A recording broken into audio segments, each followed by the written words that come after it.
Amount 2 విడతలుగా first 14% కట్టాను sir, తర్వాత 7%. ఎన్నోసార్లు కమిషనర్ సార్ కలిసాం, నెక్స్ట్ చేస్తాం, నెక్స్ట్ జీవో వస్తుంది, ఈ జీవో కాదు అంటున్నారు సార్. మేము అమౌంట్ కట్టాం కాదని 2,34,000 రూపాయలు కట్టాము కాదని మేము ప్లాన్ వచ్చింది అనుకున్నాం సార్. సంబంధిత ఇంజనీర్ గారు అడిగితే అప్రూవల్ అవుద్ది, నెక్స్ట్ జీవో వస్తుంది అని చెప్తున్నారు sir. Number of times commissioner sir కలిసాము, మున్సిపల్ సిపి మేడం కూడా కలిసాను సార్. దానికి కొంచెం ఆగండి, జీవో వస్తుంది, ఎన్ఎఫ్సీఎల్ నెంబర్ రావాలి, లేఅవుట్ అని చెప్పి చెప్తాము.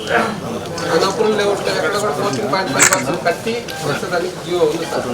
అయినా కూడా ఇబ్బంది పెడతా ఉన్నారు, నోటీసులు అంటారు, బిల్డింగ్లు కడుతూ కొలతలు వేస్తున్నారు, అన్ని రకరకాలుగా చాలా హైదరాబాద్ హైడ్రా లాగా పరిస్థితి ఉంది సార్. భయం వేస్తూ ఉంది, ఏంటి ఎప్పుడు ఏం జరగద్దా, ఏం చేస్తారా అన్నట్టుగా పరిస్థితి. గతంలో కూడా సార్ కలిసారు, నెక్స్ట్ చూస్తాము దేవుడు మాట్లాడతాము. మేము గతంలో మా అన్నగారు కట్టి సొంతలు కట్టుకున్నారు, సొంతలు కట్టుకునే విధంగానే ప్లాన్ తెచ్చుకున్నాం సార్.